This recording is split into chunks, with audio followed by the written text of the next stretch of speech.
Social Intelligence, How to Speak Smart. You are listening to an audiobook on Unlock Your Success Habits, where your wisdom is always respected. Wishing you success and an abundance of positive energy every single day. There is a quiet pain that so many people carry. They walk into a room, open their mouths, and instantly feel regret. Words stumble, tones fall flat, stories stretch too long or cut too short. They replay conversations later in their heads, wishing they had said the right thing, the clever thing, the brave thing. They smile on the outside, but inside they whisper, "Why can I not speak the way I think? Why do my words never match my heart?" This pain is heavier than most will admit, because communication is not just about words, it is about belonging. When your voice feels weak, your soul feels invisible. And yet, what if I told you that speaking smart is not about being the loudest in the room, not about having the biggest vocabulary, and not about memorizing clever lines? Speaking smart is about emotional intelligence. It is about sensing the room, reading the subtle cues, knowing when to speak and when to listen, when to challenge and when to comfort. It is about shaping your words like arrows that pierce through the noise and land in hearts. The gift of speaking smart is not simply sounding intelligent. It is about creating connections so powerful that people remember how you made them feel long after your words fade. This book is not theory. It is not a list of tricks to manipulate people. It is a deep, practical journey into the art of communication rooted in human truth. By the end, you will not just know what to say, you will know how to embody presence that makes people lean closer when you speak. You will learn the psychological truths behind social intelligence and how they shape every conversation you enter. You will uncover why some people light up rooms with their words, while others remain shadows, and how you can step into that light with authenticity, not pretense. The core philosophy is simple. Words are never enough. Words without emotional intelligence are empty shells. True speaking power comes from alignment, when your presence, your tone, your intention, and your message all echo the same truth. People are not persuaded by perfect grammar or fancy phrases. They are persuaded when they feel you. That is what it means to speak smart. It is not about impressing people, it is about impacting them. So I invite you into this journey. If you stay until the end, you will walk away with more than tips. You will carry a new identity. You will see conversations not as battles to win, but as bridges to build. You will find your voice not in imitation of others, but in the deep, unshakable confidence of who you are. And once you learn to speak with emotional intelligence, you will realize this truth: every conversation is an opportunity to change a life, including your own. Chapter 1. Finding Your True Voice, the Foundation of Speaking Smart. There is a moment in every person's life when they realize that the way they have been speaking is not the way they want to be heard. Perhaps it happens in a meeting when someone else confidently shares an idea you were too afraid to voice. Perhaps it happens in a conversation with a friend when you realize your words did not reflect what your heart wanted to say. Or perhaps it happens in silence when you lie awake at night replaying the words you wished you had spoken but never did. This moment of recognition can sting, but it is also sacred, because it is the beginning of finding your true voice. For many, the struggle begins with fear. Fear of judgment, fear of rejection, fear of saying the wrong thing and being misunderstood. This fear builds walls inside the mind, blocking words before they even escape the lips. It convinces you that silence is safer, that invisibility is protection. But the truth is the opposite. Silence often deepens the loneliness. Invisibility often intensifies the pain. When you do not speak, the world cannot know you. And when the world cannot know you, you begin to believe that you do not matter. Why do so many people get stuck here? Because they confuse their voice with performance. They think that to speak well is to entertain, to impress, to dazzle.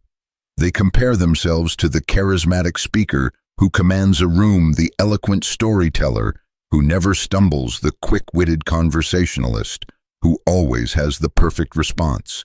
And in comparison, they shrink. They tell themselves, I am not like that. I will never be like that. But speaking smart is not about performance. It is about presence. Your true voice is not the one that imitates others. It is the one that reveals you. The shift comes when you realize that speaking smart is not a skill you acquire from the outside, but a truth you uncover from the inside. Every human being already carries a unique rhythm tone and style of expression, but years of fear, criticism, and social conditioning bury it. You learn to speak in ways that please others, hide your passion, or protect you from pain. In doing so, you lose the raw, unfiltered essence of your own voice. The journey of speaking smart is not about adding layers of polish. It is about peeling back the layers until your authentic self shines through. Consider the story of a man who worked in a corporate office quietly doing his job. He was competent, reliable, and respected, but invisible. In meetings, he would sit silently while others dominated conversations. He believed his ideas were not valuable enough, his words not polished enough. One day, his manager asked him privately, "Why do you never speak up? I know you see things others do not." That question pierced him. He realized his silence was not humility, it was fear. He began practicing speaking small truths in meetings, even when his voice trembled. Over time, people leaned in because his words carried depth. His true voice emerged not by imitating louder colleagues, but by daring to reveal his own perspective. Or think of a woman who had always been told she was too emotional. As a child, when she spoke with passion, people laughed. As an adult, when she tried to speak with authority, she felt fake. For years, she muted herself, believing intelligence meant detachment. But when she finally embraced her natural passion and allowed her emotions to infuse her words, something shifted. People began to connect with her deeply. Her tears in a speech moved colleagues. Her laughter in conversations created bonds. Her too emotional voice became her superpower because it was real. The psychology of communication explains why authenticity is so powerful. People are wired with mirror neurons which allow us to feel what others feel. When you speak with authenticity, your emotion resonates in others. When you speak with fear or pretense, that also resonates. This is why audiences feel bored when a speaker is disconnected, and why they feel electrified when a speaker is fully present. Your voice carries more than sound, it carries your state of being. Speaking smart begins not with choosing the right words, but with choosing to be fully yourself. But authenticity alone is not enough. You must also align it with awareness. Emotional intelligence is the compass that guides your voice into connection. It is sensing the atmosphere of the room, reading the body language of the listener, adjusting your tone without betraying your truth. Imagine a sailor who knows the power of the wind, but ignores the direction of the current. His boat will drift aimlessly. In the same way, authenticity without awareness may express truth, but it may not connect. Speaking smart means weaving your authentic voice into the fabric of the moment, so it lands where it is most needed. Here is where many stumble. They confuse speaking authentically with speaking carelessly. They believe I am just being real, when in truth they are being reckless. Honesty without empathy wounds. Passion without wisdom overwhelms. To speak smart is to hold both truths, to remain authentic while also attuned. It is not about censoring yourself, but about shaping your words so that they build bridges instead of burning them. This balance is the art of social intelligence in communication. How do you begin this journey? First, by listening to yourself. Notice the moments when your voice feels alive versus when it feels forced. Pay attention to the words you regret because they were not true to you, and the ones you treasure because they carried your heart. Then begin small. Speak your truth in safe spaces. Share your perspective in low-stakes conversations. Let your voice tremble. It is proof you are alive. Over time, the trembling gives way to strength, and strength gives way to presence. Resetting your voice also requires forgiving the past. Many people carry wounds from times they were silenced, mocked, or dismissed. Those memories become chains that choke every future attempt to speak. But remember, your voice is not defined by one cruel comment or one painful moment. The fact that you are still here, still seeking to speak, proves that your voice carries resilience. Forgive those who muted you, not because they deserve it, but because your voice deserves freedom. I want you to imagine a version of yourself 1 year from now, walking into a room with calm confidence, speaking with clarity, connecting effortlessly. People turn toward you not because you are the loudest, but because your words carry weight. That version of you already exists, waiting beneath the layers of fear and doubt. Every step you take toward your true voice brings that version closer to reality. Here is my personal comment to you. If you are listening this far, chances are you are tired of hiding. You are tired of the silence, the regret, the endless replay of unsaid words. You are ready to be heard. I want to tell you this: your voice matters. Not because it is perfect, but because it is yours. Do not wait until you feel ready. Do not wait until the fear is gone. Speak anyway, because every word you dare to share is a step closer to the person you were born to be. If you found this chapter meaningful, take a moment to reflect on one conversation where you wish you had spoken differently. Then imagine how you would speak if you honored your true voice. Write it down. Speak it aloud. Share it with someone you trust. And if this message resonates with you, share it with others who need to hear that their voice matters. Subscribe to this journey, because in the next chapter, we will explore one of the most magnetic forces in communication: the power of listening before you speak. Chapter 2. The Art of Listening. Why Silence Speaks Louder Than Words. There is a secret about great communicators that most people never see. They are not great because of the words they speak. They are great because of the silence they keep. While others rush to be heard, they slow down to hear. While others compete for attention, they create space for others to feel understood. This is the paradox of communication. The smartest speakers are first the deepest listeners. If you want to learn how to speak smart, you must begin not with your mouth, but with your ears. Think of the last time you felt truly heard. Perhaps it was a friend who sat with you when your world was falling apart. Perhaps it was a mentor who looked you in the eye and said, "Tell me more." Or perhaps it was a stranger who nodded gently as you poured out your heart. That moment stayed with you not because of what they said, but because of how they listened. When someone listens fully, they send you a message louder than any words. You matter. Your story matters. I see you. And now think of the opposite. Think of the conversations where you tried to explain yourself, but the other person interrupted, corrected, or drifted into their own stories. You walked away unheard, unseen, perhaps even smaller than before. That sting lingers, and it teaches you to close your heart. Words without listening do not build bridges, they build walls. And every wall makes connection harder. Why do so many people fail at listening? Because they are not really listening. They are waiting. Waiting for their turn to speak. Waiting to insert their point, waiting to win the conversation. Their ears are open, but their mind is busy rehearsing a reply. They think they are communicating, but in truth, they are performing. Listening is not waiting to speak. Listening is setting aside your agenda long enough to receive another's soul. It requires humility, patience, and presence, the very qualities most people avoid because they feel uncomfortable. The psychology of listening reveals why it is so rare. Human beings are wired for ego protection. We fear losing control, appearing ignorant, or being vulnerable. So we interrupt, defend, and dominate. But true listening dismantles the ego. It requires you to step into another's world, even if it challenges your own. This is why listening feels risky. It is surrender. Yet it is in that surrender that the deepest connections are born.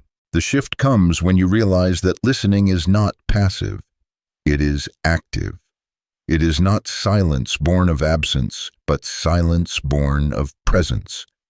Active listening means leaning in with your body, giving cues with your eyes, nodding with intention, asking clarifying questions that say, "I want to understand," not just respond. Active listening transforms ordinary conversations into sacred spaces. It makes people feel safe enough to reveal the truth behind their words. And when people feel safe, they open up in ways that allow you to speak into their lives with power. Consider the story of a young leader in a fast-growing company. At first, he believed leadership meant having answers. He filled meetings with his voice, offering strategies, solutions, directions. His team respected his knowledge but felt distant from him. Over time, he noticed morale dropping. One day, he tried something different. Instead of speaking first, he asked, "What do you think?" and listened. At first, his team hesitated, unused to being heard. But slowly, they began to share. Ideas flowed, energy returned, trust deepened. His leadership shifted not because he found smarter words, but because he created smarter silence. Or think of a mother raising a teenage son. Every conversation felt like an argument. Every attempt at guidance met with resistance. One evening, instead of correcting him, she asked, "Tell me how you feel," and sat quietly. At first he shrugged, suspicious, but as the silence stretched, his defenses crumbled. He began to speak, hesitant at first, then pouring out frustration she never imagined. For the first time, she understood his world. And because she listened, her words later carried weight. Her voice gained authority not through volume, but through empathy. Listening also gives you an incredible advantage in social intelligence. People reveal more in silence than they do in speech. A glance away, a shift of posture, a hesitation before answering, all these are windows into truth. If you are too busy speaking, you miss them. But if you train yourself to listen beyond words, you gain insights others overlook. You begin to read emotions, sense unspoken needs, and respond with precision. This is what makes conversations magnetic, when people feel that you hear not just their words, but their heart. But here is the danger: listening without discernment can make you a sponge, absorbing everything without filter. To listen smartly, you must balance openness with wisdom. Not every story deserves your agreement. Not every complaint deserves your energy. Listening does not mean losing yourself. It means anchoring yourself so deeply that you can hold another's truth without drowning in it. It means discerning when to remain silent and when to speak with clarity. The practice of listening requires discipline. Begin by slowing down. Resist the urge to interrupt even when you think you know the point. Allow pauses to breathe. Silence in conversation is not failure, it is space where truth gathers. Next, train your attention. Put away distractions. Look into the eyes of the person speaking. Give them the dignity of your presence. Finally, respond not with judgment, but with curiosity. Ask, "Can you tell me more?" These simple practices transform not only how you listen, but also how people feel in your presence. Listening also changes you. When you learn to hear others deeply, you begin to hear yourself more clearly. You notice your own emotions, your own patterns, your own inner voice. Self-listening is the foundation of self-mastery. If you cannot listen to your own truth, you will always project noise onto others. But when you listen within your words, gain authenticity. They stop being rehearsed performances and become genuine reflections of who you are. I want you to reflect now. Who in your life needs your listening more than your advice? Who needs your silence more than your solutions? Perhaps it is a child, a friend, a partner, or even yourself.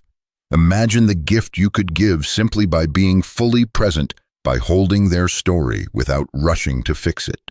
That gift could change a relationship more than 1,000 clever words. Here is my personal comment to you. Stop trying to be impressive. Start trying to be present. People will forget most of your words, but they will never forget how you made them feel. And the surest way to make someone feel valued is to listen not with impatience, not with pretense, but with your whole being. This is the foundation of speaking smart listening until the other person feels seen. If you felt this chapter resonate, take action today. In your next conversation, speak less, Ask more. Lean in. Listen until the other person's eyes soften, until their shoulders relax, until they know they matter. Then watch how your own words, when they finally come, land with power instead of noise. If this message touched you, share it with someone who needs to hear that silence is not weakness, but strength. And subscribe, because in the next chapter we will dive into another pillar of smart speaking, the power of asking the right questions that unlock doors others did not even know were there. Chapter 3. The power of questions unlocking hearts and minds. Every conversation is a doorway. Some doors swing open with ease, leading you into laughter, truth, and intimacy. Others remain closed, guarded by silence, pride, or fear. The difference is rarely in the speaker's eloquence, it is in their questions. A well-placed question is more powerful than the most brilliant statement. It can pierce defenses, ignite curiosity, and open paths to connection that no speech could ever achieve. To speak smart is to ask smart, and to ask smart is to master the art of questions. Think of the conversations that changed your life. Were they filled with lectures, or were they filled with questions? Chances are it was a question that shifted you. Someone asked, "What do you really want?" or "Why are you afraid?" or "What would you do if you knew you could not fail?" And suddenly, your perspective widened. Questions have the power to rearrange the furniture of the mind, creating space where new truths can settle. Statements tell, questions invite, and people respond more deeply to an invitation than to an instruction. Yet most people waste their questions. They ask out of habit, not intention. How are you becomes a meaningless script. What's up becomes a placeholder for real connection. People answer with autopilot responses. I'm fine, nothing much, and the conversation dies. To speak smart is to resist autopilot. It is to craft questions that dig beneath the surface, that reveal more than what someone is willing to share at first glance. True questions are keys, and every key can open a door if you dare to turn it. Why do so many people fail to ask powerful questions? Because questions require vulnerability. To ask is to admit you do not know. To ask is to risk hearing an answer you cannot control. Many people prefer to assert, to advise, to declare because it keeps them in the position of authority. But authority does not build intimacy. Curiosity does. When you release the need to control the conversation and instead surrender to curiosity, you step into the realm of real connection. The psychology behind this is profound. Human beings are wired for storytelling. We want to share, but only when we feel safe. Questions create safety by signaling interest. They tell the other person, "I care enough about you to invite your truth." When the brain perceives genuine curiosity, it lowers its defenses. The stress response eases and trust begins to grow. This is why interrogations fail, but gentle questions succeed, because the intention behind the question matters more than the words themselves. Consider a young man on a date who spends the entire evening trying to impress. He talks about his job, his hobbies, his goals, filling every silence with his accomplishments. At the end of the night, his date smiles politely but feels no connection. Now imagine instead he asks, "What makes you feel most alive?" and listens deeply. She shares a story about her childhood, her dreams, her fears. Suddenly, the evening becomes a tapestry of vulnerability and discovery. The difference was not in his words, but in his questions. Or think of a manager leading a struggling team. One approach is to lecture them. "We need to work harder. We need better results. You must commit." This creates pressure but not passion. Another approach is to ask, "What obstacles are draining your energy? What would make you feel proud of your work again? What support do you need from me?" These questions transform the atmosphere. Instead of feeling attacked, the team feels engaged. Solutions arise not from commands, but from conversations. Asking the right questions also sharpens your social intelligence. When you ask, you learn. When you learn, you adapt. And when you adapt, you connect. Every question you ask adds to your map of the human heart. Over time, you begin to see patterns: what motivates people, what frightens them, what excites them. This insight makes your future words more precise, more relevant, more magnetic. Questions are not only about understanding others, they are about equipping yourself with wisdom to speak more powerfully. But here lies the challenge: not all questions open doors. Some questions close them. Questions that are too invasive, too judgmental, or too self-serving make people retreat. The art is in timing and tone. A question asked with curiosity feels like an invitation. The same question asked with suspicion feels like an attack. For example, asking, "Why did you do that?" can trigger defensiveness, but asking what was going through your mind when that happened can spark openness. The difference is subtle but transformative. To practice the art of questions, begin by shifting your mindset. Move from interrogation to exploration. Instead of asking to confirm your assumptions, ask to uncover their truth. Instead of asking to fix, ask to understand. This requires patience. It means resisting the urge to jump in with advice.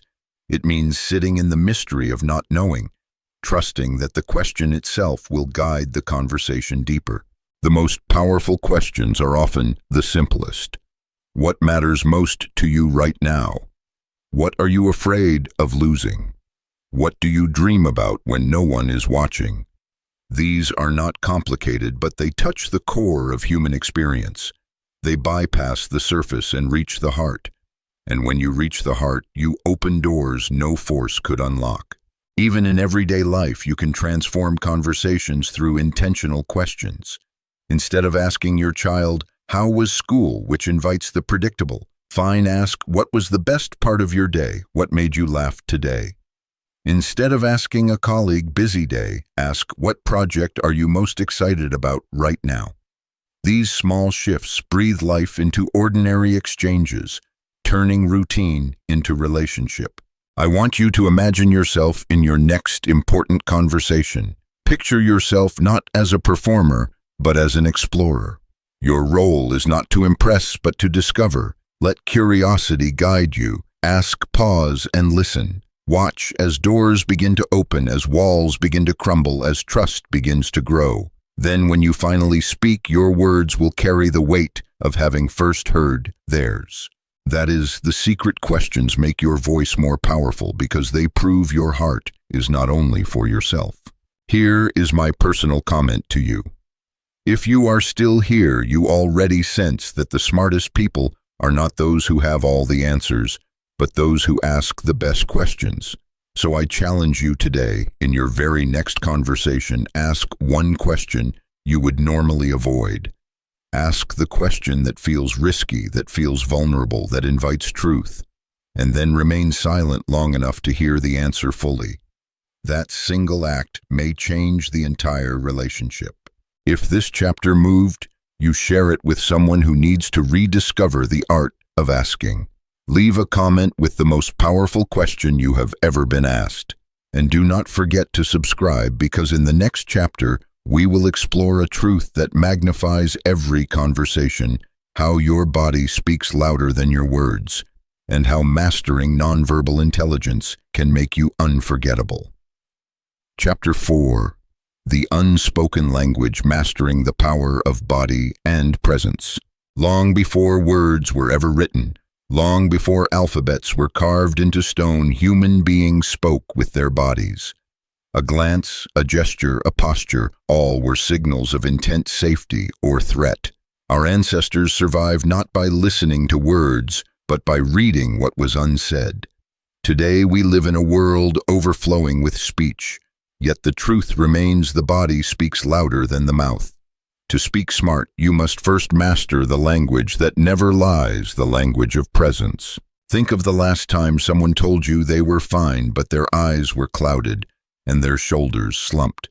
You knew they were not fine. Or recall a moment when a leader assured the team with confident words, but his nervous fidgeting betrayed his doubt. We know instinctively that words can deceive, but bodies often reveal.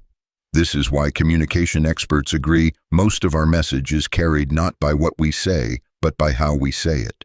And yet so many neglect this unspoken language, relying only on words while their body contradicts them. Why do people get stuck here? Because they underestimate presence. They believe persuasion is in arguments. Charisma is in clever phrasing. Authority is in vocabulary. They ignore the subtle but powerful cues, eye contact, posture, tone, space, that shape how every word lands. As a result, they may speak truth but fail to be believed. They may speak wisdom but fail to inspire. Their message falls flat not because it lacks content, but because it lacks congruence. The shift happens when you understand that your body is not separate from your voice. It is your voice. Every movement, every pause, every breath amplifies or undermines your words. When your body aligns with your message, people feel coherence. They trust you not because you argued well, but because everything about you echoed truth. But when your body contradicts your words, even the most eloquent speech dissolves into suspicion. Presence, not phrasing, is the foundation of trust. Consider the story of a young teacher who struggled to control her classroom. She spent hours preparing brilliant lessons, but her students ignored her. She thought her words were the problem, so she spoke louder, explained longer, pleaded harder. Nothing worked.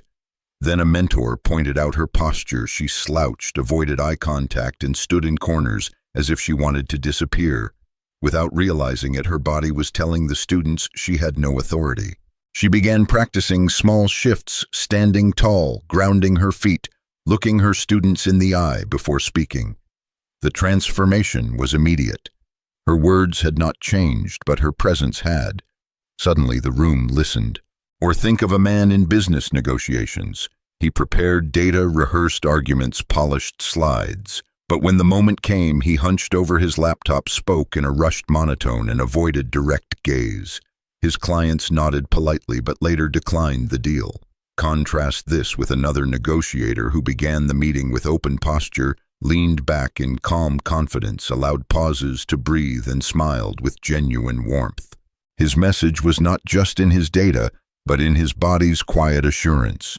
His words became persuasive because his presence carried conviction. The psychology behind nonverbal communication is powerful. The human brain processes body language faster than words. Within milliseconds of seeing someone, we register their posture, expressions, and movements. This unconscious reading shapes our judgment before words even begin. A confident stance signals safety. A warm smile signals openness. A furrowed brow signals tension. Our bodies constantly broadcast signals, and others constantly interpret them. To ignore this is to leave half of communication in the dark. But here is the deeper truth. Nonverbal language is not about manipulation. It is not about memorizing gestures or faking smiles. It is about alignment. When you are nervous but pretend to be calm, your body leaks micro-signals of fear. When you do not believe your own words, your eyes betray doubt. Real presence comes not from acting, but from congruence, when what you think, feel, and say are in harmony. Emotional intelligence is the bridge that creates this harmony. How do you cultivate this alignment? Begin with awareness. Notice your own body in conversations. Do your shoulders tighten when you are afraid? Do your hands fidget when you are uncertain? Do you cross your arms when you feel defensive? These habits are not flaws, they are signals. By observing them, you gain control. Next, practice grounding. Before speaking, take a deep breath, plant your feet, and allow your body to settle. This simple act centers your presence, making your words flow with stability. Another practice is intentional eye contact. Eyes are windows of trust. Too little eye contact signals insecurity. Too much feels aggressive. The art lies in balance, looking into someone's eyes long enough to connect, then gently shifting to avoid pressure. Pair this with open gestures. Uncross your arms. Face the person directly. Lean slightly forward to show engagement. These small adjustments magnify your presence far beyond the content of your words. And do not underestimate the power of silence. Pausing after a sentence gives your words gravity. A moment of stillness before responding shows you are listening. Silence in communication is not weakness, it is punctuation. It tells people your voice is steady enough to wait. This patience communicates more strength than hurried speech ever could. Imagine two leaders addressing their teams after a crisis. The first rushes in, speaks rapidly, avoids eye contact, and floods the room with information. His words may be correct, but his energy spreads panic. The second leader enters calmly, stands tall, scans the room with quiet assurance, and begins with a pause. Even before she speaks, the room feels steadier. When she finally says, "We will get through this," her words carry weight, not because they are unique, but because her body declared them before her mouth did. Here is my personal comment to you. Presence is a gift you can give without speaking a single word. People will remember less of what you said and more of how you stood, how you looked at them, how you made them feel. If you want your words to land, align them with your body. If you want to be heard, let your presence speak before your voice does. So here is your challenge. In your next conversation, focus less on what you will say and more on how you will show up. Stand tall, breathe deeply, look into their eyes, and let silence become part of your speech. Watch how the atmosphere shifts. Watch how your words suddenly carry more power. Then reflect, was it the words that changed, or was it you? If this chapter gave you clarity, share it with someone who hides behind words but has yet to discover their presence. Leave a comment about one nonverbal cue you will begin to practice consciously. And subscribe, because in the next chapter we will dive into another truth that defines smart speaking, how emotions shape your voice, and how emotional control can turn chaos into connection. Chapter 5.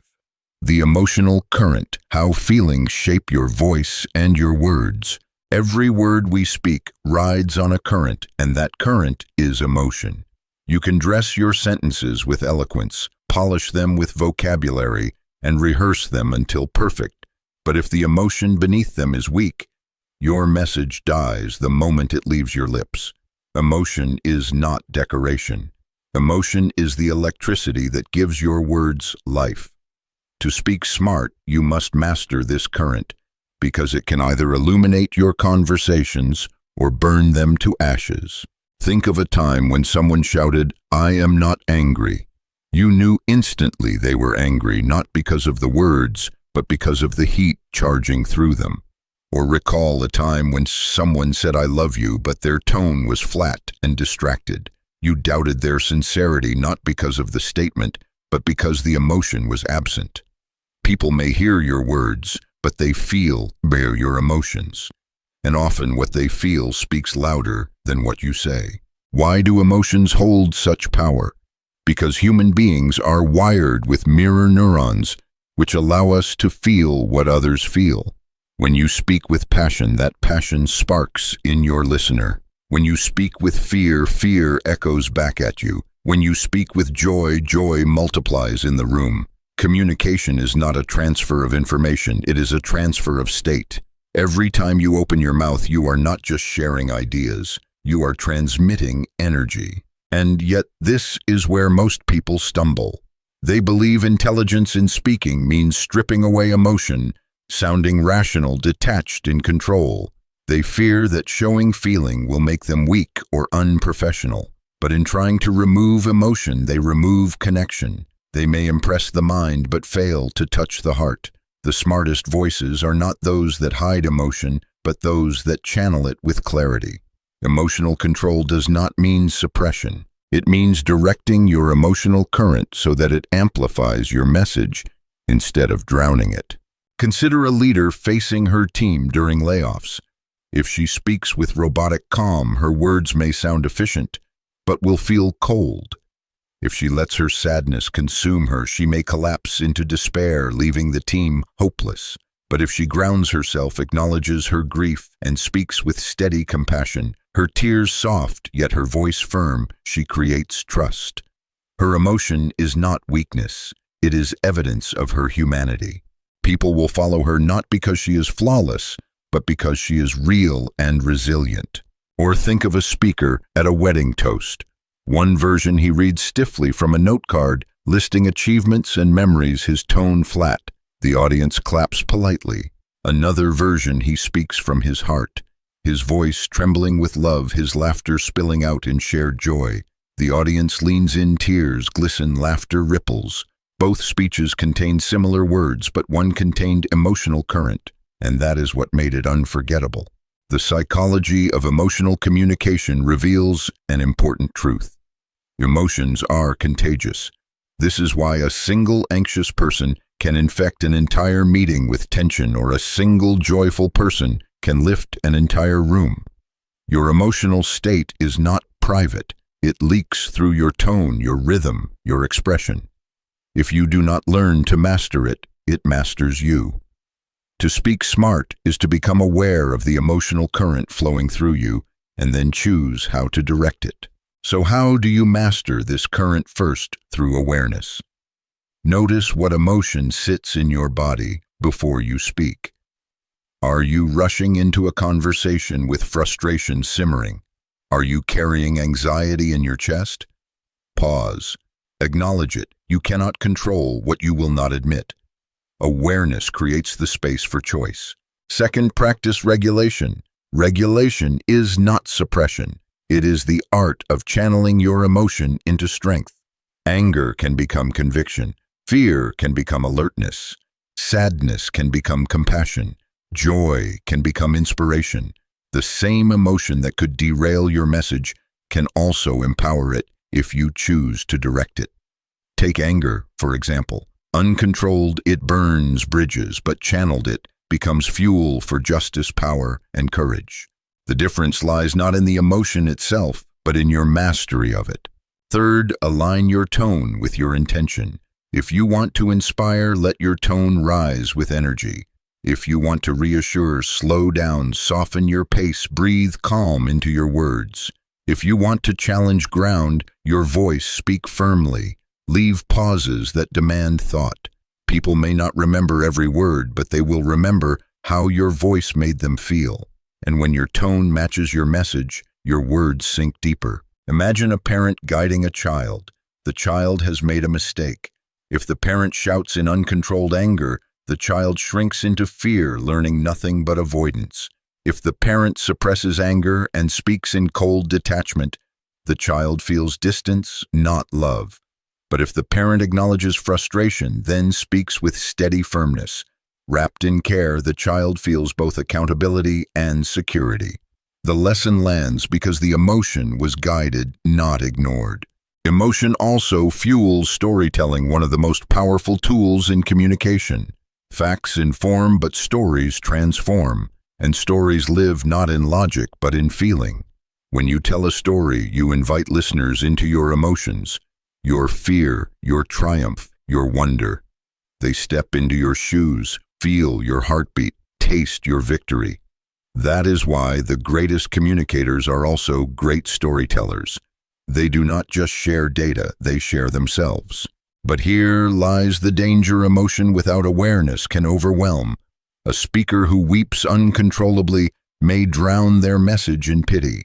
A leader who explodes in rage may shatter trust. A friend who dramatizes every word may exhaust others. To speak smart, you must find the balance, letting your emotion be felt, without letting it take control. Emotion is a servant, not a master. Here is my personal comment to you. Do not fear your feelings. Your emotions are not your enemy. They are your amplifier. The world does not need colder words. The world needs words alive with truth, compassion, courage, and joy. When you speak, let people feel your heart, but also let them feel your steadiness. That balance is where power lives. So here is your challenge. Before your next important conversation, pause for 1 full minute. Ask yourself, what emotion do I carry right now? What emotion do I want to transmit? Breathe until the two align. Then speak. Watch how your words, infused with chosen emotion, cut through the noise and touch something deeper. If this chapter resonated with you, share it with someone who hides their feelings behind a mask, someone who needs to remember that the voice is not just a tool of thought, but a channel of the soul. And subscribe, because in the next chapter we will explore another secret of speaking smart, the power of storytelling and how narratives can bind strangers into tribes and turn ordinary messages into unforgettable movements. Chapter 6. The Storyteller's Gift, Turning Words into Worlds. Since the dawn of fire, when our ancestors gathered in caves with shadows dancing on stone walls, humanity has been telling stories. Before we had books, before we had theories, we had tales of hunts, of storms, of victories, of love. Storytelling was never just entertainment, it was survival. It carried lessons across generations, preserved identity, and gave people a sense of belonging. To this day, the human mind is wired not for data, but for narrative. Facts are quickly forgotten, but stories lodge in memory, shaping belief and behavior long after the moment ends. If you want to speak smart, you must learn the storyteller's gift, the ability to transform ordinary words into worlds that others can enter. Think about the last time you heard a powerful speaker. Do you remember their statistics, their bullet points, their conclusions? Or do you remember the story they told, the personal struggle, the moment of failure, the spark of hope? Stories are sticky because they attach emotion to information. They give context to ideas, flesh to philosophy, heartbeat to logic. Without story, words remain dry. With story, they become water that seeps into thirsty hearts. Why then do so many people avoid storytelling? Because they believe their lives are not interesting enough. They imagine stories must be grand, dramatic, filled with extraordinary events. But the truth is, the most powerful stories are not about extraordinary lives. They are about ordinary moments told with honesty. A child's question, a mistake at work, a walk in the rain. These simple events, when shared with authenticity, resonate deeply because they reflect universal human experience. Storytelling is not about impressing, it is about connecting. The psychology of storytelling explains this resonance. When we hear a story, our brains release oxytocin, the hormone of empathy. We begin to imagine ourselves in the storyteller's shoes. Our defenses lower, our attention sharpens, our emotions awaken. Story bypasses the critical mind and speaks directly to the emotional core. This is why advertisements rely on stories, why leaders inspire with stories, why friendships deepen through stories. We may argue with logic, but we rarely argue with lived experience wrapped in narrative. Consider the difference between a leader who says we must innovate to survive and one who shares. I once watched a company much like ours collapse because they clung to the past. The workers were brilliant, the product was strong, but they feared change. I still remember walking through the empty building years later, hearing echoes of what could have been. I never want us to face that fate. Which message stays with you? The story plants the idea in your imagination, making it unforgettable. Or imagine a teacher explaining resilience. She could say resilience means adapting to challenges and persisting despite difficulties. The students would nod and forget. But if she shares, when I was a teenager, my family lost our home. For weeks I studied under a streetlight at night because we had no electricity. I wanted to give up, but I told myself, if I can just finish this exam, maybe tomorrow will be brighter. That decision changed my life. Now, resilience is not a definition, it is a living image.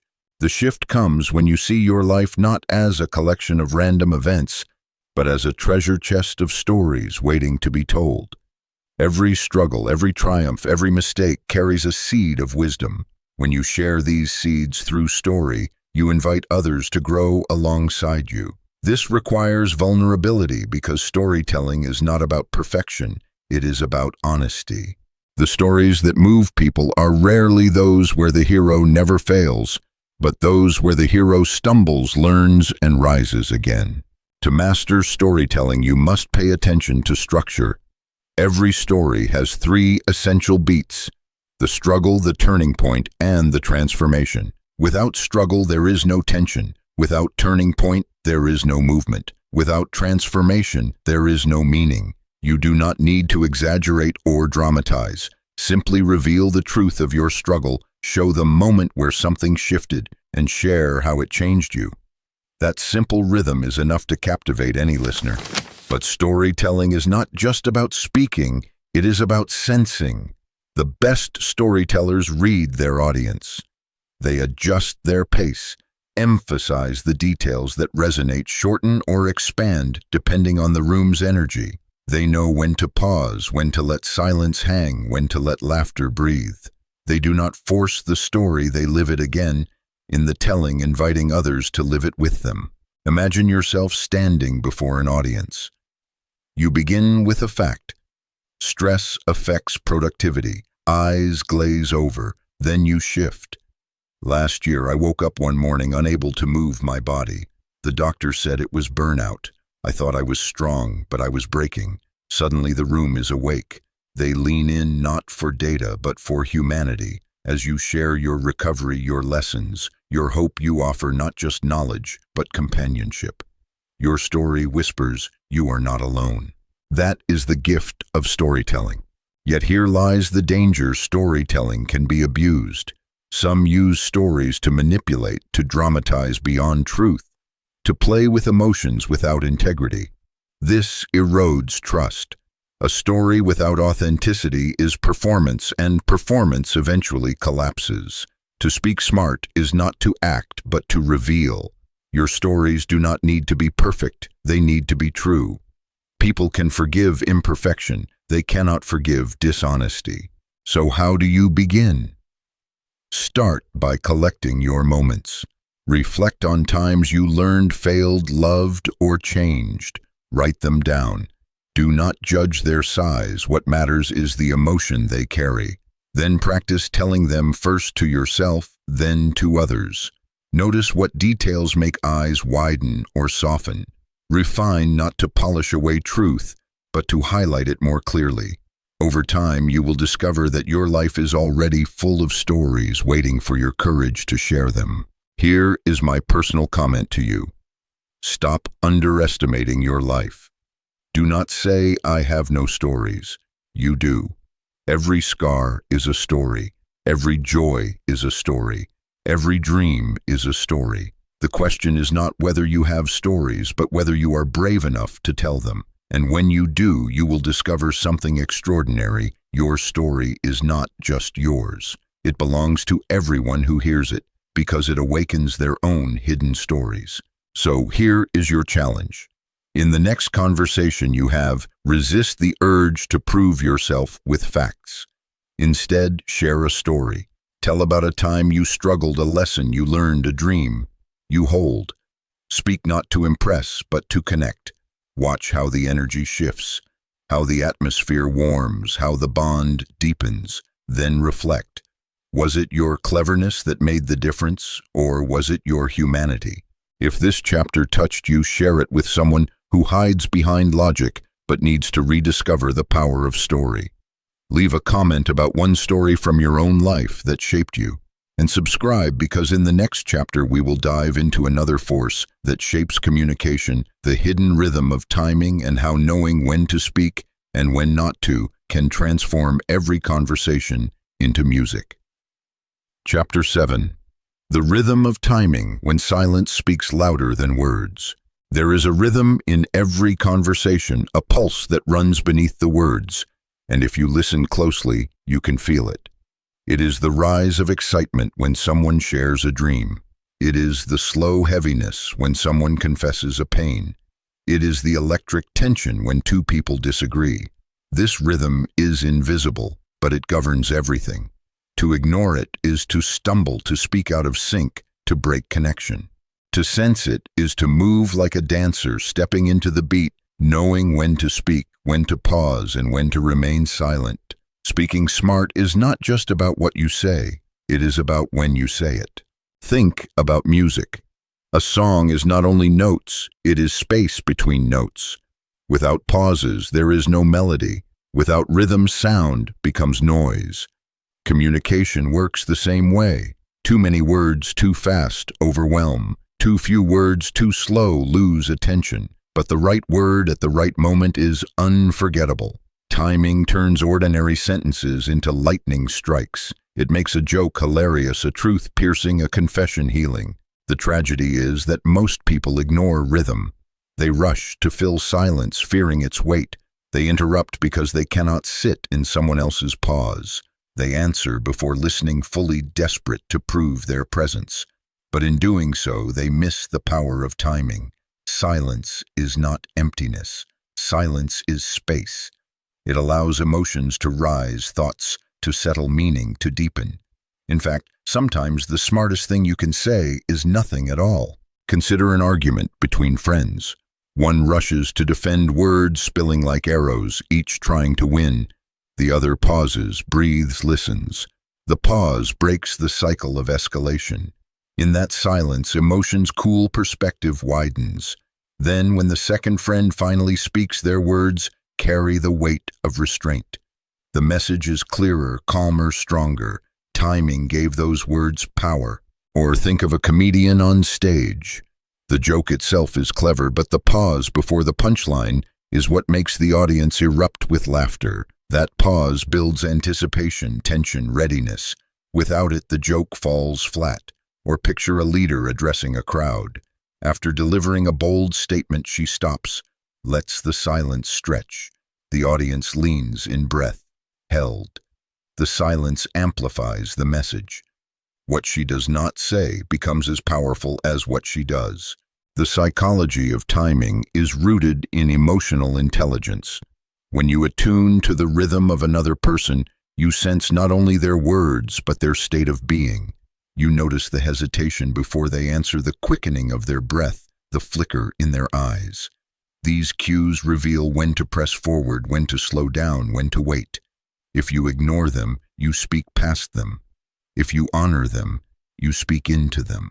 Why do people struggle with timing? Because impatience whispers that silence is failure. Because insecurity shouts that if you are not talking, you are invisible. But real confidence is not in constant speaking, it is in knowing you can hold silence without losing presence. Silence is not weakness. Silence is mastery. It shows you are not enslaved to filling space, that you can trust the moment to unfold. This is why some of the greatest leaders and negotiators are masters of pause. In negotiation, silence unsettles. It forces the other side to reveal more than they intended. In leadership, silence inspires. It invites reflection and creates weight around key moments. In friendship, silence comforts. It says, "I am with you," without needing words. In romance, silence deepens intimacy, allowing two hearts to sync without sound. But timing is not only about silence. It is also about knowing when to speak up. Too often, people miss opportunities because they hesitate. They hold back the compliment that could have lifted someone's spirit. They delay the apology until it is too late. They wait for the right moment that never arrives. Speaking smart means not only pausing when necessary, but daring to act when the rhythm calls. Words delayed too long can be as damaging as words rushed. So how do you master timing? Begin by listening more deeply than you speak. Notice the flow of conversation, the emotional undercurrents. When someone pauses, resist the urge to jump in immediately. Wait. Let them finish their thought. Sometimes the most revealing words come after a pause. Practice slowing your own speech. Insert intentional pauses after key points. Allow silence to underline your message. Pay attention to your listener's body language. Are they leaning in, signaling hunger for more, or are they pulling back, needing space? Timing is not a formula, it is a dance. Imagine a mentor advising a young student. If the mentor rushes to give answers, the student becomes dependent. But if the mentor holds silence after a question, waiting, the student begins to think, to search, to discover. That silence becomes the seed of growth. Or imagine a lover consoling their partner. If they rush with solutions, they smother. But if they hold silence offering presence, the partner feels seen, not fixed. In both cases, silence communicates more than words could. Yet beware of silence used as a weapon. Some people withdraw into silence not to create space, but to punish. This cold silence is not rhythm, it is control. True timing flows from care, not cruelty. It serves connection, not ego. The difference lies in intention. If your silence is meant to make others feel small, it destroys trust. If your silence is meant to give others space to rise, it builds trust. Here is my personal comment to you. Do not underestimate silence. Do not fear pauses. Do not rush your words as if the world will forget you if you stop speaking. The most magnetic communicators are not those who fill every second with sound, but those who speak with rhythm. They treat conversation as music, where both notes and rests create harmony. When you master timing, you no longer chase attention, you command it. So here is your challenge. In your next conversation, experiment with silence. When you feel the urge to jump in, wait 2 seconds longer. When you make a powerful statement, let it breathe before moving on. When someone shares something vulnerable, resist the instinct to fix it with quick words. Sit with them. Let the silence hold the weight. Notice how the atmosphere changes. If this chapter moved, you share it with someone who fears silence, who hides behind endless chatter, who needs to remember that the right word at the right time is worth more than 1,000 words spoken in haste. And subscribe, because in the next chapter, we will dive into another layer of speaking smart, the subtle art of body language, and how your movements speak even before your mouth opens. Chapter 8. The Silent Language. How your body speaks before you do. Long before human beings could form words, they communicated with their bodies. A tilt of the head signaled curiosity. A clenched fist warned of threat. A gentle touch conveyed comfort.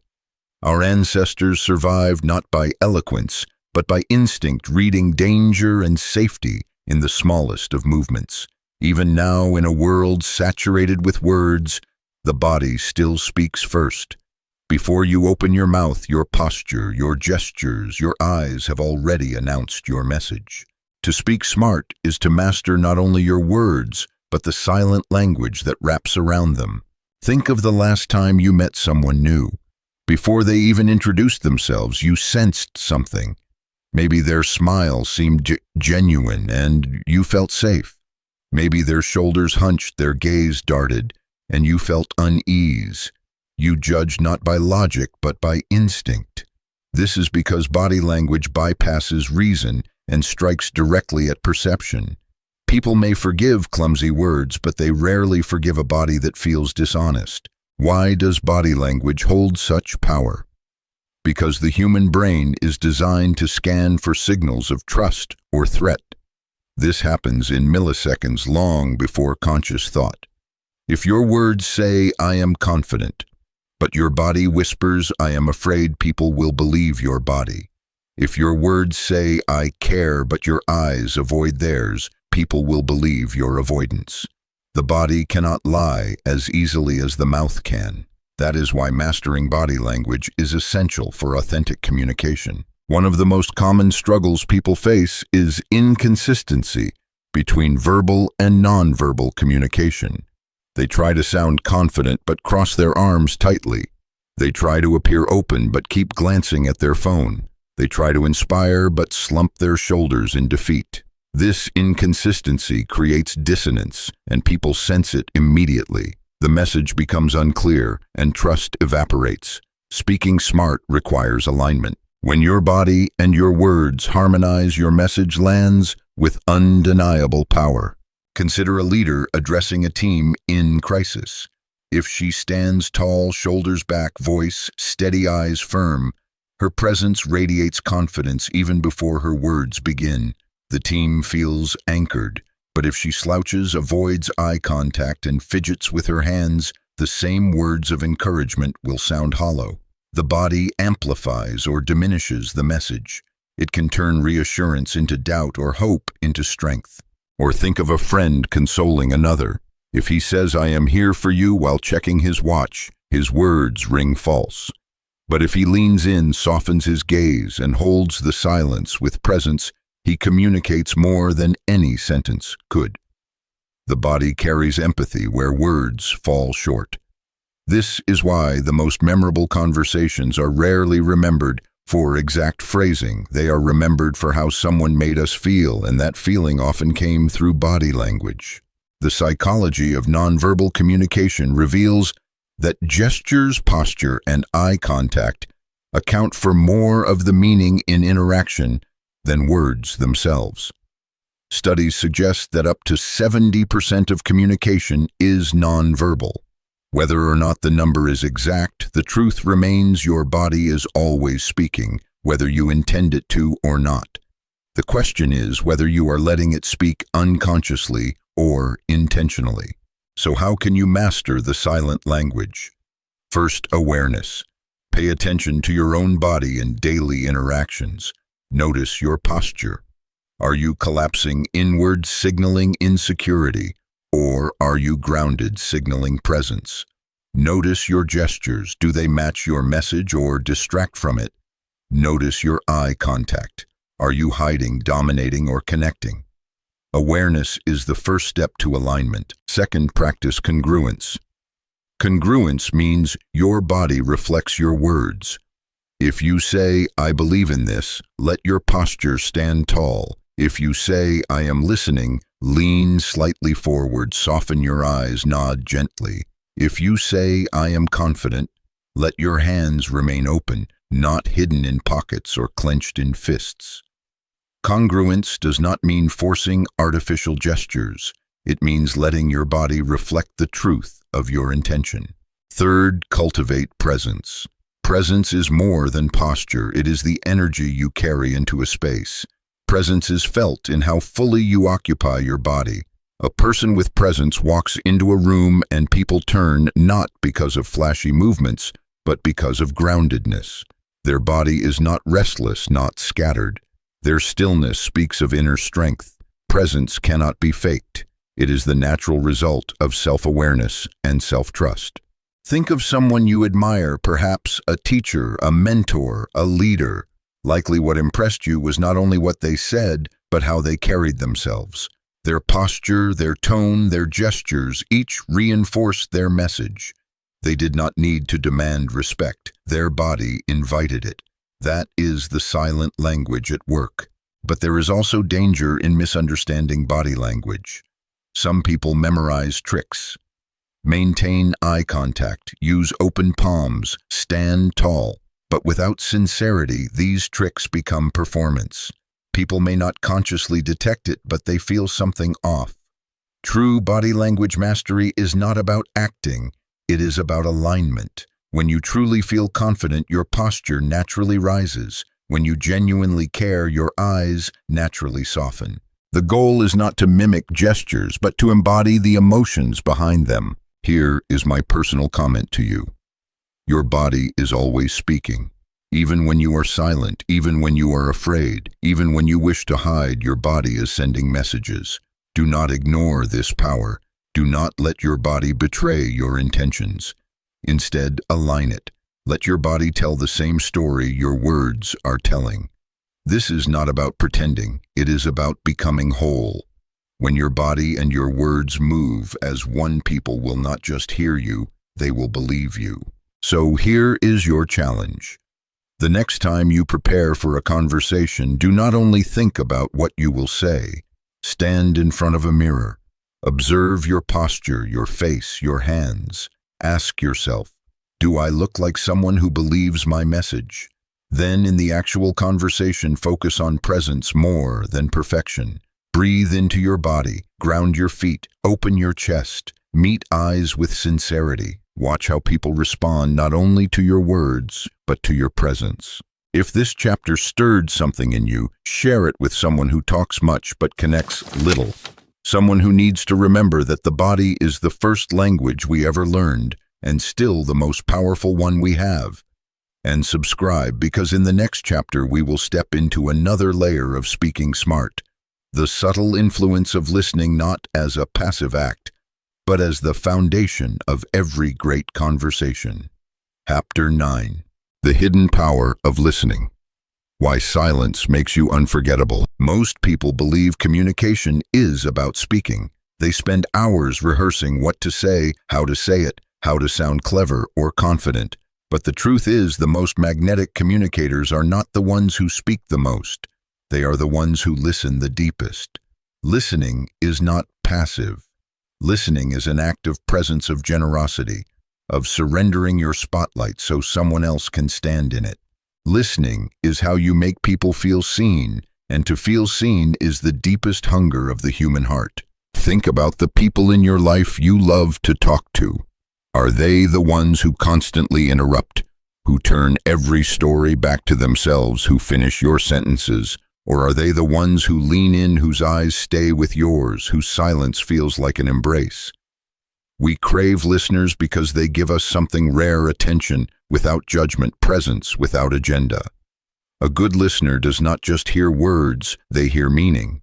They hear the emotion behind the pause, the pain behind the laughter, the dream behind the hesitation. Why is listening so powerful? Because the world is noisy. Everyone is fighting to be heard, but few are willing to hear. In this chaos, a listener becomes a sanctuary. When someone feels heard, their defenses drop, their trust rises, and their bond with you deepens. Listening is not about collecting information. It is about creating connection. People may forget what you said, but they will never forget how you made them feel when you truly listened. The struggle is that most people mistake waiting for listening. They nod, they smile, they stay silent. But inside, they are preparing their reply, rehearsing their counter-argument, waiting for their turn. This is not listening. It is waiting to speak. True listening requires surrender. It requires you to put aside your hunger to respond and enter fully into the world of the other. It is not easy, but it is transformative. Imagine a friend telling you about a failure. If you rush to comfort them with advice, you may think you are helping, but often you are stealing their space. They did not come for solutions, they came to be understood. Now imagine you simply listen. You nod softly, you let their words spill, you reflect what you hear. That must have been heavy. Suddenly they exhale. The burden lifts, not because you fixed it, but because you carried it with them. That is the power of listening. The psychology of listening shows that when people feel heard, their brain releases dopamine, creating relief and pleasure. They associate you with safety. This is why therapists, mentors, and trusted friends hold such influence, not because they have all the answers, but because they create the rare experience of being truly listened to.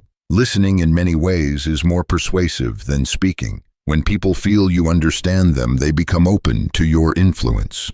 Consider a leader in a workplace. One version storms in with solutions, dictating orders, ignoring voices. Employees obey but resent. Another version enters with questions. What do you see? What do you feel is the real challenge. She listens fully without rushing. When she finally speaks, her words land with weight because they are built on trust. Her listening gave her authority more than her title did. Listening also deepens personal relationships. Think of couples. The greatest fights are rarely about the actual issue. They are about the feeling of not being heard. One says, "You do not understand me." The other says, "You never listen." The issue could be small, but the wound of unheardness is enormous.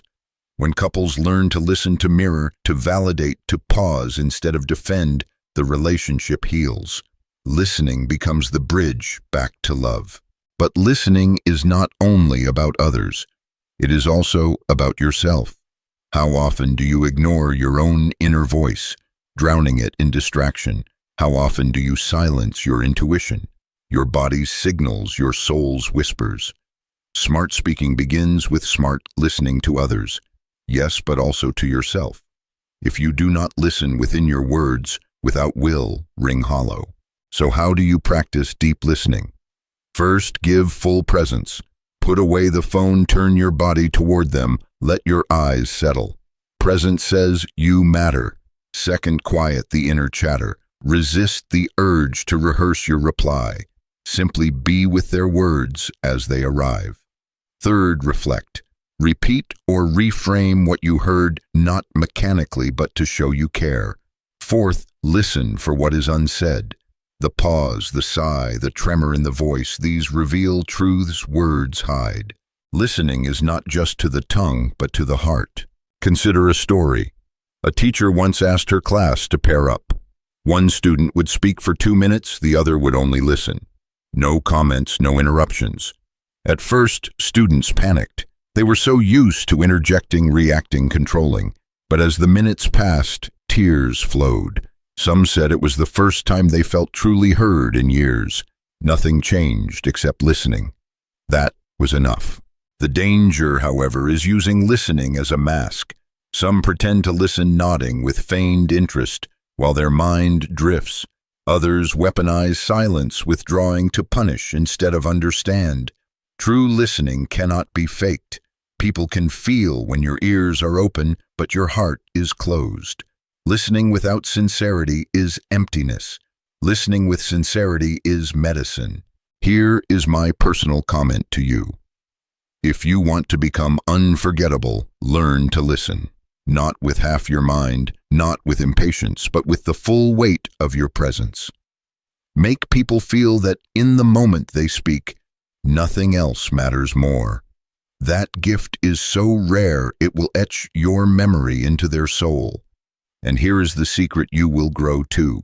Because the more you listen, the more you learn, the more you expand beyond yourself. Listening is not loss. Listening is expansion. So here is your challenge. In your next conversation, try speaking less. Aim to listen more than you talk.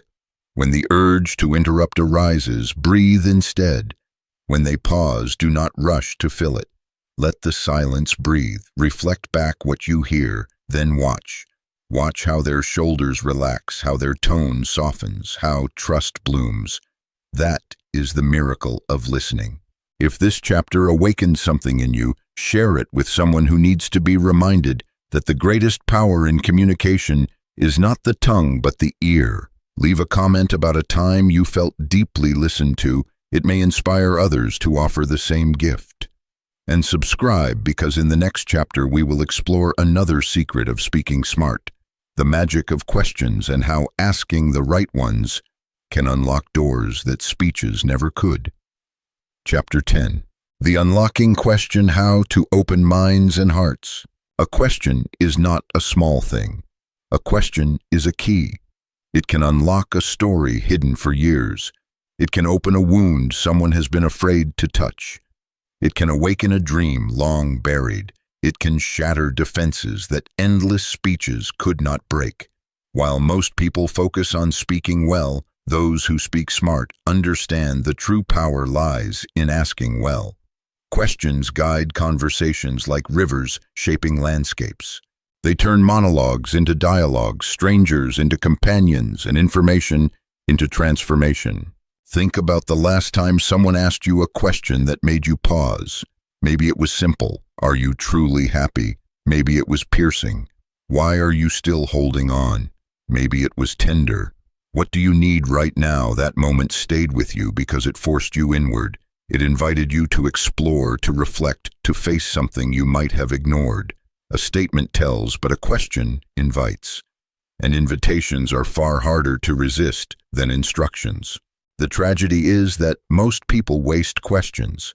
They ask mechanically, "How are you?" without listening for the answer. They ask surface questions that skim across the skin instead of diving into the soul.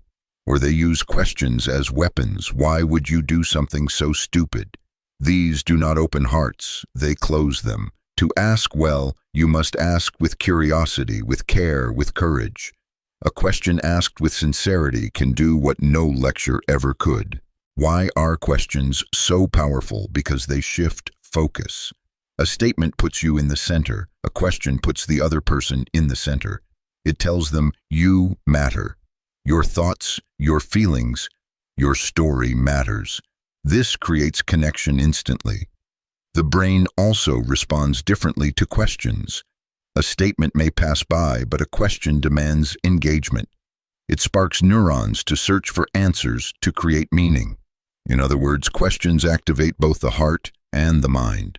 Consider a leader in a company. One version says, "Here is the plan, here is what you will do." The team obeys but remains passive. Another version asks, "What ideas do you have? What challenges do you see? How would you solve this?" Suddenly the team leans forward, they engage, they create, they own the mission. The leader has not just spoken, she has drawn out brilliance. That is the difference between authority and influence. Or think of a parent with a child. A parent who constantly tells, "Do this, do not do that," may control behavior but stifle growth. But a parent who asks, "What do you think will happen if you choose this?" Or, "What kind of person do you want to be?" awakens reflection. The child begins to think, to own choices, to develop identity. Questions raise thinkers, not followers. The psychology of questioning reveals that open-ended questions, those that cannot be answered with yes or no, are the most powerful. They create space. They invite stories, not statistics. They draw out feelings, not just facts. Did you like it is closed. What did you enjoy most opens. Are you okay is closed. What is on your heart right now opens. The shift is subtle but profound. But questions can also be dangerous. A careless question can wound. Why are you still single? Why did you fail? Why can you not be more like? These questions carry judgment, not curiosity. They shut down rather than open up. To speak smart is to choose questions that invite honesty without shame, growth without humiliation. A good question is like light. It reveals, but it does not burn. So how do you master the art of questioning? Begin with genuine curiosity.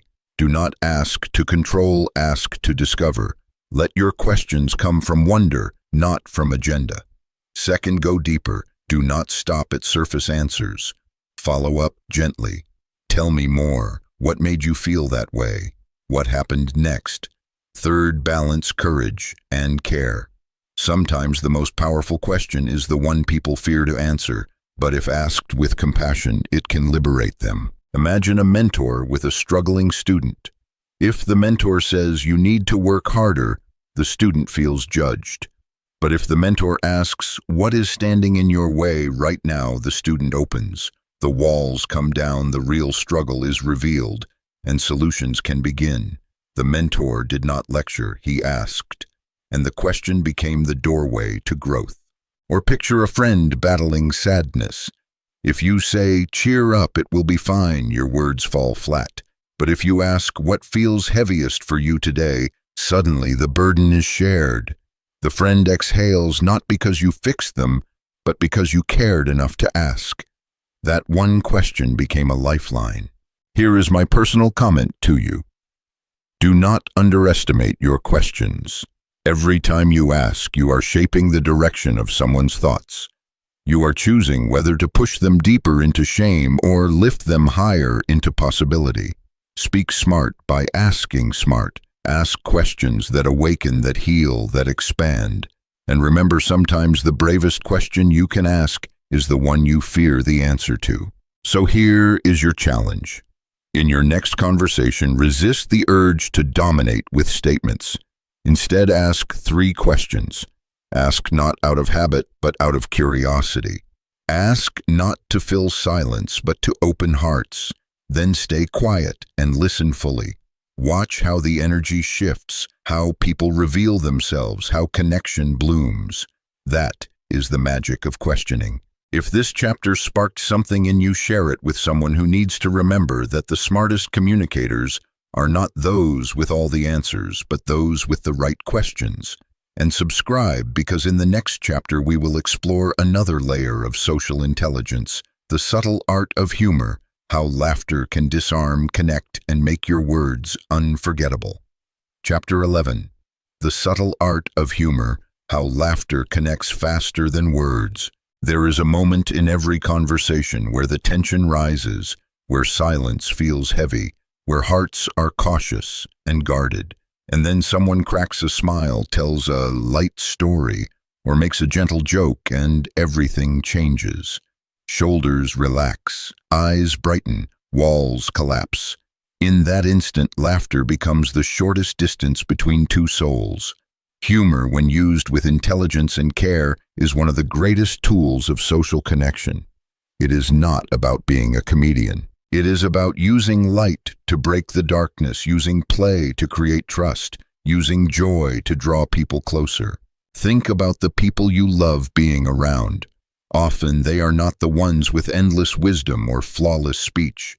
They are the ones who make you feel lighter, who turn ordinary moments into small celebrations. Humor is magnetic. It signals safety. It tells the brain, you can relax here. In fact, psychologists have shown that laughter reduces cortisol, the stress hormone, and increases oxytocin, the bonding hormone. In other words, when you make someone laugh, their body literally trusts you more. Humor is not entertainment, it is connection, chemistry. Yet many people fear humor in serious conversations, believing it will make them look foolish or disrespectful. But humor is not about telling jokes. It is about finding the human thread. It is about noticing the small ironies, the playful contrasts, the shared absurdities of life. Humor says we are in this together. When a leader uses humor wisely, she dissolves fear and inspires loyalty. When a friend uses humor gently, he soothes pain and restores hope. Humor done right is never cruel. It is never at the expense of dignity. It is laughter with not laughter at. But why do so many struggle with humor? The truth is they confuse it with performance. They think humor means memorizing punchlines or forcing laughs. That is not humor, that is insecurity wearing a mask. Real humor flows from presence, from awareness, from daring to be human. It is noticing the small stumble and laughing at yourself before anyone else does. It is catching the awkward pause and turning it into a shared smile instead of a moment of shame. Humor is authenticity turned playful. Consider a public speaker. Some deliver endless facts, perfect slides, flawless data. The audience nods politely but forgets them the moment they leave. Others, in the midst of their speech, make a self-deprecating remark, laugh at the technology failing, or share a funny memory. The audience roars. Suddenly, the speaker is no longer a lecturer, but a person. And because they laughed with him, they will remember him. Humor does not erase seriousness, it amplifies impact. Or imagine a difficult workplace meeting. Tension is high, conflict sharp, voices rise. Then someone at just the right moment says, with a smile, "Well, at least we all agree this coffee is terrible." Laughter breaks the fight. It does not solve the problem, but it softens the edges, makes solutions possible. Humor cannot replace truth, but it can pave the way for truth to be heard. Humor is also powerful in personal relationships. Couples who laugh together endure longer. Families who create playful rituals carry resilience through hardship. Friends who joke even in pain find healing faster, because laughter is not just sound, it is survival. It reminds us that even in the darkest night, there is still a spark of light. Shared laughter is shared hope. The danger of humor, however, is misuse. Sarcasm disguised as humor can cut deeper than knives. Jokes that belittle, mock, or target wounds create scars, not smiles. Humor used without empathy is cruelty. To speak smart is to wield humor with care. Ask yourself, does this laugh unite us or divide us? Does it lift or crush? Does it invite or exclude? The answer will tell you whether your humor is wisdom or weapon. The psychology of humor shows that we laugh not just at jokes, but at surprise. Laughter often arises from the unexpected twist, the playful perspective shift. This means you do not need to be a comedian to be funny. You only need to be attentive. When you notice what others overlook, when you highlight life's contradictions, you invite laughter naturally. And when you laugh at yourself, your mistakes, your quirks, your human flaws, you give others permission to do the same. That permission is a gift. Here is a simple practice in your next conversation. Allow yourself to be playful, not forced, not fake, but free. If you stumble over a word, laugh. If you spill water, joke about being clumsy. If silence grows heavy, smile and say what everyone is thinking but too afraid to say. Watch how the energy shifts. Humor does not demand perfection, it thrives in imperfection. I once met a man who had the heaviest job delivering bad news as a doctor. He told me that what saved his patients from despair was not false hope, but gentle humor. He would say, "I will be honest with you, but I promise to always find something to smile about together." His patients trusted him because he was real. He carried truth in one hand and laughter in the other, and together they gave his words unbearable weight and unbearable lightness at the same time. Here is my personal comment to you. If you want to become unforgettable in conversations, learn to laugh, not just at others, but with them, and especially at yourself. Do not strive to be the funniest person in the room. Strive to be the warmest, the most human, the one who makes people feel safe enough to smile. That is the essence of smart speaking. It is not performance. It is presence infused with play. So here is your challenge. In the coming week, seek 3 moments to bring lightness into conversations, not with forced jokes, but with authenticity. Notice something funny in the ordinary. Share a memory that makes you laugh. Allow others to laugh at your imperfections without shame. Then reflect. Did it deepen connection? Did it soften tension? Did it create joy? You will see that humor is not decoration in communication. It is glue. If this chapter resonated, share it with someone who needs a little more laughter in their relationships, in their leadership, in their life. And subscribe, because in the next chapter we will explore another essential skill of social intelligence, the art of storytelling, how to turn your words into living experiences that others can feel, remember, and carry with them. Chapter 12, the timeless art of storytelling, how to make your words unforgettable. Long before there were books, before there were microphones, before there was even paper, there were stories told around firelight. A mother calming her child with a tale, a leader stirring courage with a legend, a traveler recounting wonders from faraway lands. Stories have always been the heartbeat of human connection. Facts may instruct, but stories transform. They bypass the cold walls of logic and enter through the warm door of imagination. If humor is the spark that opens hearts, storytelling is the flame that keeps them burning. Why do stories matter so deeply? Because the human brain is wired for narrative. Neuroscientists have discovered that when we hear facts, only the language centers of the brain activate. But when we hear a story, something miraculous happens. Multiple regions of the brain light up. If someone tells you about running through a forest, your sensory brain feels the trees, your motor brain imagines the movement, your emotional brain tastes the adrenaline. A story is not heard, it is lived. That is why stories stay long after facts fade. Think of the speeches you remember. Were they lists of data, or were they woven with stories? Martin Luther King Jr. did not simply say racial equality is important. He said, "I have a dream," and painted vivid pictures of little black boys and girls joining hands with little white boys and girls. That story lived in hearts. Steve Jobs did not launch the iPhone with a spreadsheet of features. He told the story of holding the internet in your pocket. People did not just buy a phone. They bought into a story. But storytelling is not only for great leaders. It is for every conversation you have. When a friend asks how you are, you could say, "Busy."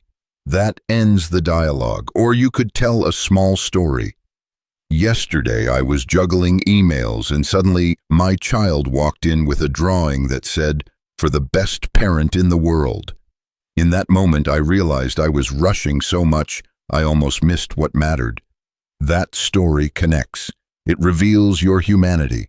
It invites them to reflect on their own. So why do many people struggle with storytelling? Because they confuse it with performance. They believe a story must be grand, dramatic, perfect. In truth, the best stories are simple and real. They are moments of truth, not rehearsed plays.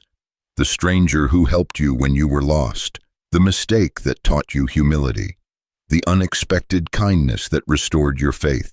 These are not epic tales, but they are unforgettable because they carry emotional truth. There is also a psychological reason stories work. Humans are wired to seek meaning, not just information. A fact says, "This happened." A story says, "Here is why it matters." Stories give context, emotion, and purpose. They allow people to see themselves in your words.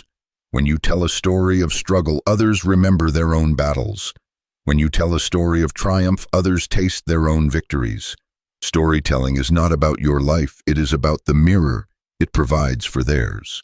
Consider a leader in a team meeting. One version says, "We need to work harder." The team nods with half interest. Another version says, "Last year I watched one of you stay in the office until midnight to fix a project that had fallen apart. That dedication saved us all. That is the spirit I want us to bring again." Suddenly the room shifts. The team does not just hear an order, they feel a vision. The story gave the command a heartbeat. Or think of a teacher explaining history. She could recite dates and battles. Or she could say, "Imagine being a 19-year-old soldier on that field, hearing the thunder of cannons, clutching a letter from your mother in your pocket."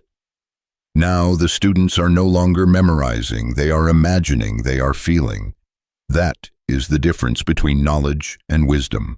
But stories can also be dangerous if told carelessly.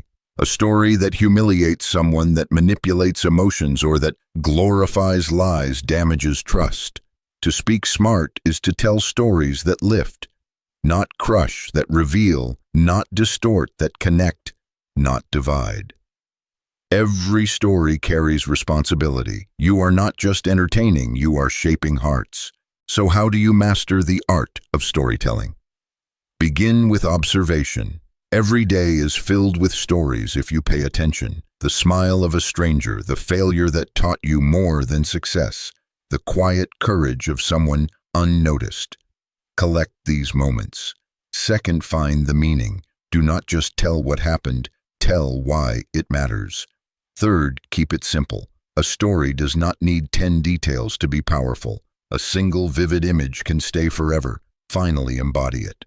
Tell with your voice, your eyes, your presence. Let the listener feel that you are not just telling a story, you are reliving it. One of the greatest lessons I learned came from an elderly man I once interviewed. He had lived through wars, loss, and hardship. I asked him, "How did you survive?" He smiled and said, "By remembering the stories of my mother. She told me that no night lasts forever, and no winter refuses spring." That was it. A simple story from a mother to a son carried through decades became a light through the darkest tunnels.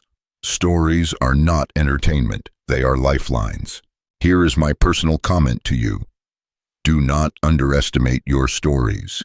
You may believe your life is ordinary, that nothing worth telling has happened, but someone out there needs to hear the exact story you carry. Your story of resilience might save someone from despair. Your story of failure might free someone from shame. Your story of love might remind someone of hope. Speaking smart is not about hiding your story. It is about daring to share it with honesty and meaning. So here is your challenge. In your next conversation, resist the urge to give only facts. Instead, offer a story. Share a moment, a memory, an image that reveals truth. Watch how the person leans closer, how their eyes soften, how the conversation deepens. Then reflect, did the story create connection? Did it bring meaning? Did it turn your words into something unforgettable? If this chapter touched you, share it with someone who needs to be reminded that their story matters. Leave a comment about a story in your life that still carries power. It may inspire others to share theirs. And subscribe, because in the next chapter, we will explore a powerful shift. The mindset reset, where we step back to challenge our own patterns, clarify our standards, and prepare to embody everything we have learned. Chapter 13. The mindset reset, daring to see yourself clearly. There comes a moment in every journey where learning is no longer enough. You can consume books, listen to mentors, collect wisdom like seashells on a shore, but unless you stop, look inward, and reset your mindset, nothing truly changes. This chapter is that moment. It is not about more techniques or more clever insights. It is about holding up a mirror, asking hard questions, and deciding who you want to become. Because communication is not only about skills, it is about identity. The way you speak is not separate from the way you see yourself. To transform your conversations, you must first transform your vision of you. Most people speak from fear without even realizing it. They fear rejection, so they hold back. They fear judgment, so they overcompensate. They fear silence, so they fill it with noise. These fears shape their words more than their intentions do, and then they wonder why their conversations feel hollow.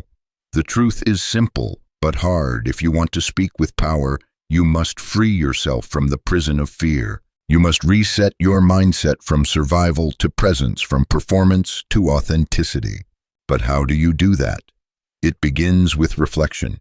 Ask yourself, what stories am I telling myself about my voice? Do I believe I am worth listening to?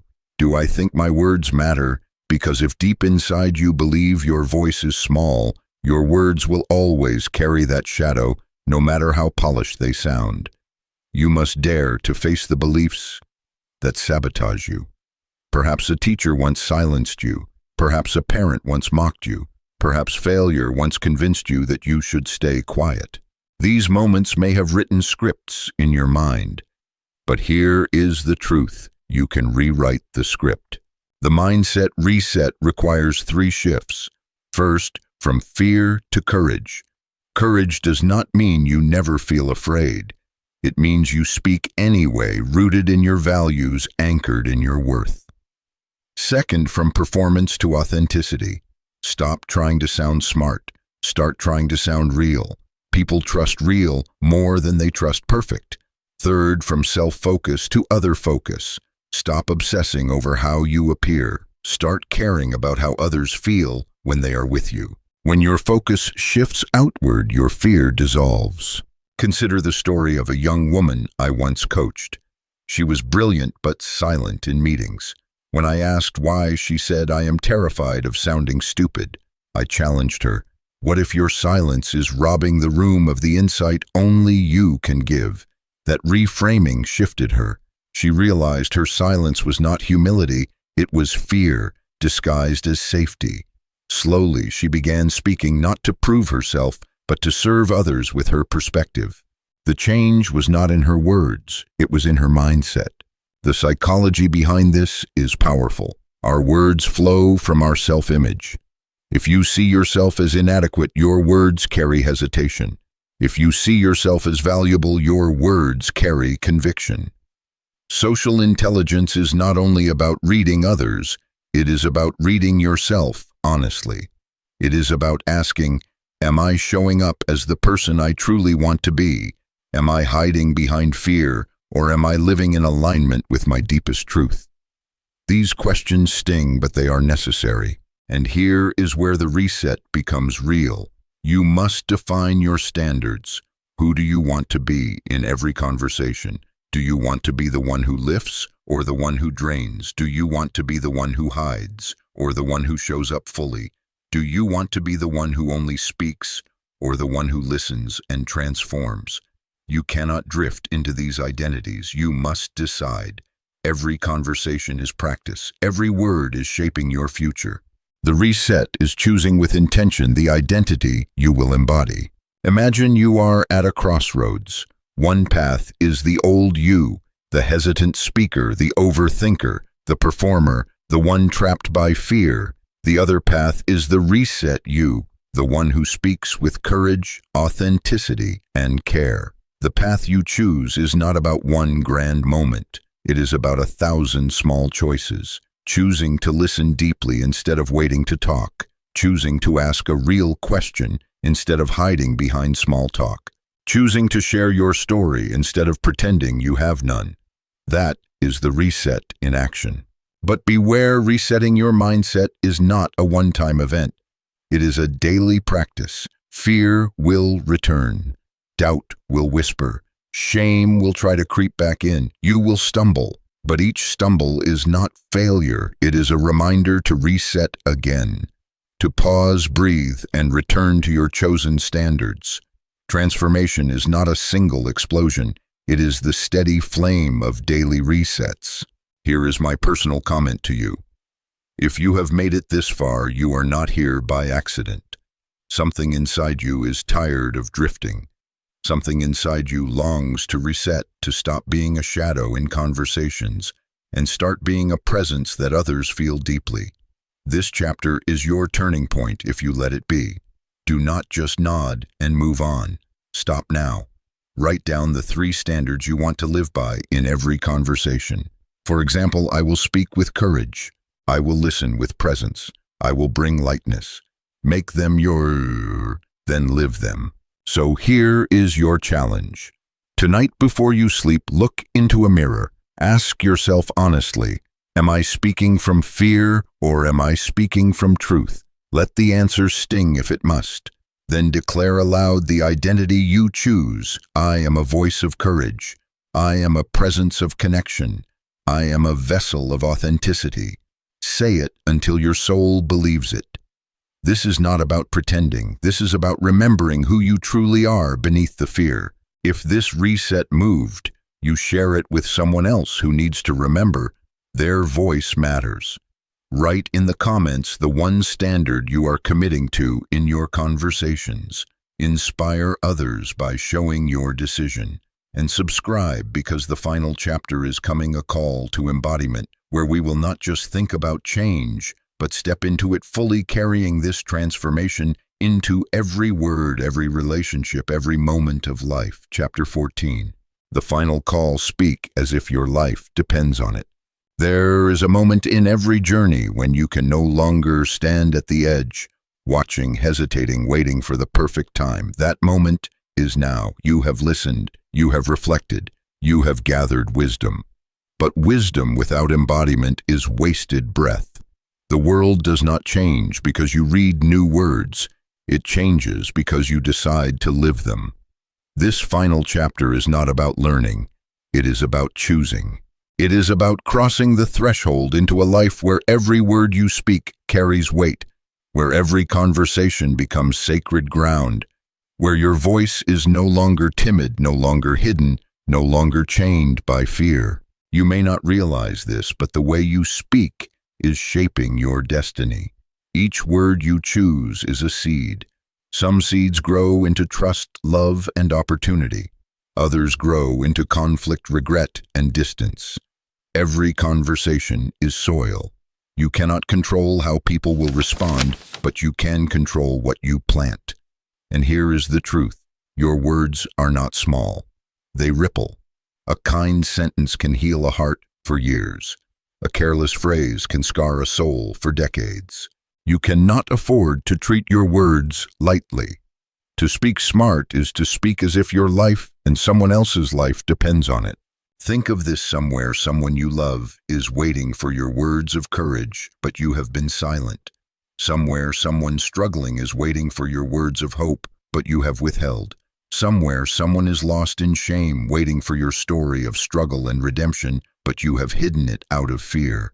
What if your voice is the very thing they need to hear to keep going? What if your silence is not humility, but betrayal of the gift you carry? The greatest tragedy is not that people speak foolishly. The greatest tragedy is that they never speak at all. They live as spectators, watching life unfold, rehearsing the words they will say someday until someday runs out. Do not let that be you. Do not let your story die unspoken. Do not let fear rob the world of your truth. You have something to say. Your life has given you scars, lessons, laughter, wisdom. To bury it is to waste it. To speak it is to multiply it. But speaking smart is not about shouting louder. It is about speaking truer. It is not about dazzling people with vocabulary. It is about piercing them with authenticity. It is not about being perfect. It is about being present. When you strip away performance, when you stop rehearsing who you think you should be and instead embody who you truly are, your words carry an energy that cannot be ignored. People do not remember polished masks. They remember raw truth. This is the call. Stop waiting. Stop delaying. Stop telling yourself you are not ready. You are ready the moment you decide to show up as yourself. Do not wait for confidence. It grows only when you act. Do not wait for approval. Most people are too busy worrying about themselves to judge you anyway. Do not wait for the perfect words. Speak from your heart, and perfection will not matter. Courage is messy. Authenticity is imperfect. That is why it is powerful. I want you to imagine this, your last day on earth. You look back at your life. Do you want to remember silence, hesitation, missed chances to connect? Or do you want to remember voices raised in courage, stories shared in love, laughter echoing through relationships, words that became bridges instead of walls? The choice is yours, and it begins now, not later. The psychology of embodiment tells us that action rewires identity. If you wait until you feel ready, you will wait forever. But if you act as the person you want to be, speaking courage when you feel afraid, telling stories, when you feel ordinary, listening deeply, when you feel distracted, you become that person. Identity is not discovered. It is created through repeated choices. Every time you speak from truth, you carve a new self into being. So here is the vow I invite you to make from this day forward. I will not hide my voice. I will speak with courage, not fear. I will listen with presence, not distraction. I will connect with authenticity, not performance. I will use humor to heal stories, to inspire, and questions to unlock hearts. My words will no longer be wasted breath. They will be bridges. They will be light. They will be fire. This is who I choose to be. Here is my personal comment to you. If you are still here reading these final words, it means something inside you refuses to settle for a half-lived life. You are ready. Do not let this be just another book you finish and forget. Let this be the moment you decide. Speak to someone today with honesty. Tell the truth you have been holding back. Ask the question you have been afraid to ask. Share the story you thought no one wanted to hear. Choose courage even if your voice shakes. Because the only voice that does not matter is the one never spoken. So here is your final challenge. Right now, think of one person who needs your words. It could be a loved one, a colleague, even yourself. Then, before the sun sets, speak to them. Say what you have been holding back. Let your words be imperfect, but let them be real. Do not wait. Do not delay. Life is too short and voices too precious to remain silent. If these words ignited something in you, share them. Share them widely. Share them with those you love, with those you lead, with those who need hope. Let your voice echo beyond this page into hearts and lives waiting for the courage only you can give. This is your final call. Speak smart. Speak true. Speak now. Chapter 15, Epilogue. Stepping into your new life of connection. Close your eyes for a moment and imagine the world you are about to enter. It is not a different city or a distant country. It is the same streets you walk every day, the same offices you sit in, the same people you pass by. Yet everything feels new. Why? Because you are new. The timid voice that once lived in your chest has grown steady. The anxious whisper that said, "Stay quiet," has faded. In its place is a grounded presence that does not need to shout to be heard. You carry yourself differently, and people feel it. Conversations that once drained you now energize you. Rooms that once intimidated you now welcome you. This is the world you are stepping into, not tomorrow, but today. Imagine walking into a gathering where once you would have hovered at the edge, scrolling on your phone, pretending to be busy. Now you walk in with your shoulders back, eyes soft but confident, scanning the room not for danger but for connection. You see a stranger, and instead of thinking, "What if they do not like me?" you think, "What gift of presence can I give them?" You walk over, you smile, you ask a question that makes their eyes light up. They walk away thinking there was something different about that person. That difference is you living out the intelligence of the heart. Imagine speaking in a meeting where once your thoughts would have tangled into knots. Now you breathe, you center yourself, and you speak not to impress, but to contribute. Your words land clearly. People nod, some even write down what you say. You notice it not with pride, but with gratitude. You realize your ideas are not only valid, they are necessary. And the old fear of being judged, it no longer owns you. You have learned that silence born from fear is not humility but theft, and you refuse to steal from the world the truth only you can give.